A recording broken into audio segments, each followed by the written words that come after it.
Stavba povolen lékař Manová a Many z tělovýchovné jednoty Bořeň Svinčice, připraví se Karolina Jiráková a Michaela Kadlecová.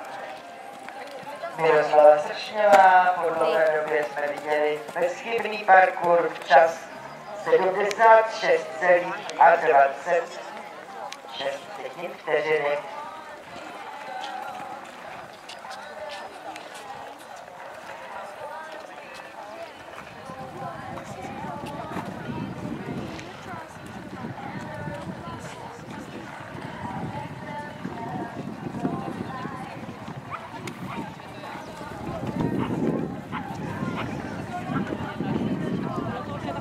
Čelo soutěže stále nezměněno. Veronika Jaklová, Adriál a Rodney nad Labem mají časem 60,18. Stále vedou.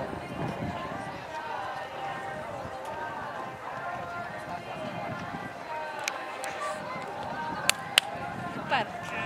A říkala, že tady to dá, tak se teďka nebude. Že to bylo takový jako